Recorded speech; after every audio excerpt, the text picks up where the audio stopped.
Robotisme, c'est un programme d'accompagnement thérapeutique qui est basé sur la médiation robotique, culturelle et artistique.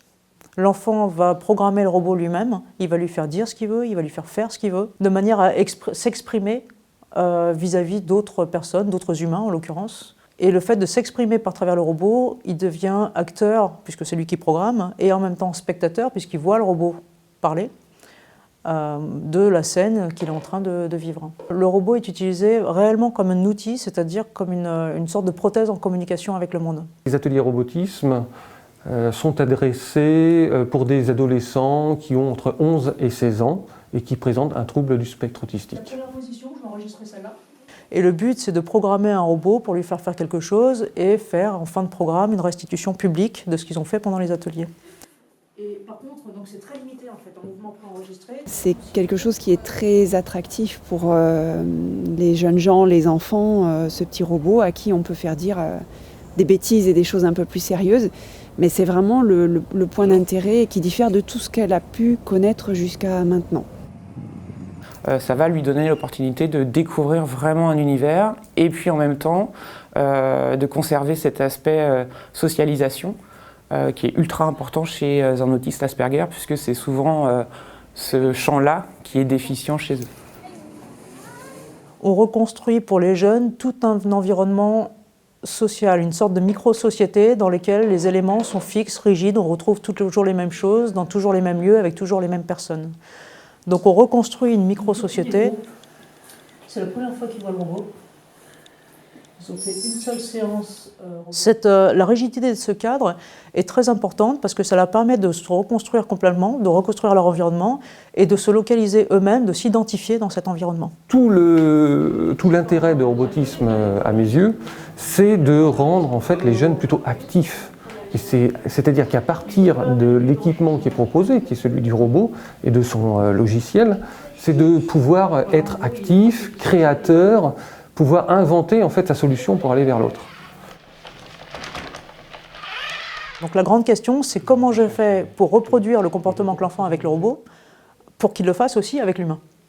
Dans le cadre de robotisme, on n'a jamais eu ce problème, dans le sens où le robot est toujours placé au niveau de la machine. Le robot n'a pas d'intention, c'est réellement une prothèse. C'est un remplacement en fait, de communication, mais finalement, comme ça prend du temps de taper le texte et d'utiliser la synthèse vocale, très rapidement, vraiment rapidement, au bout d'une huitaine d'heures de programme seulement, le jeune va se passer du robot pour passer son message directement à la personne qui l'intéresse.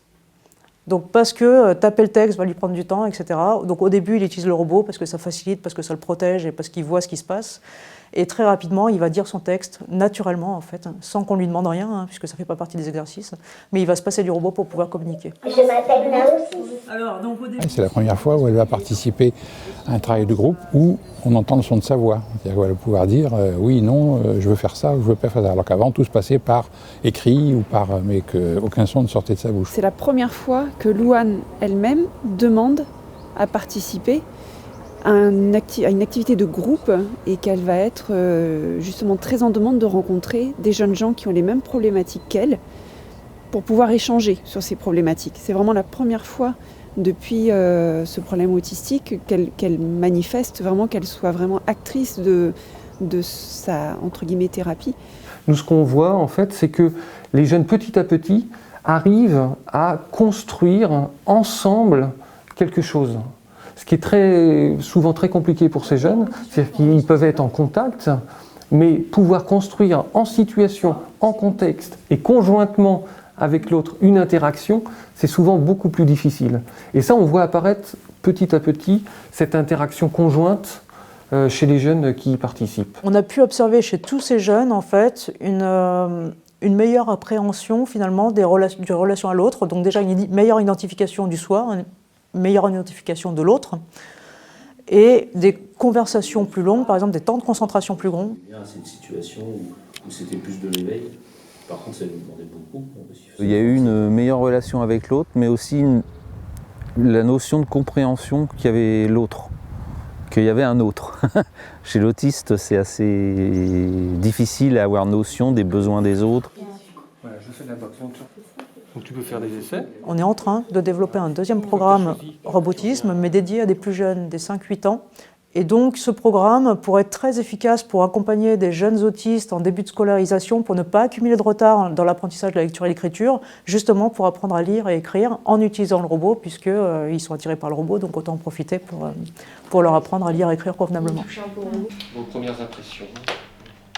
La fille a eu parfois un peu du mal à s'intégrer puis à dire ce qu'elle voulait. Donc toute cette angoisse qui peut apparaître du fait d'une mauvaise identification dans le monde va peu à peu s'amenuiser jusqu'à permettre une vie à peu près, peut-être pas normale, mais apaisée.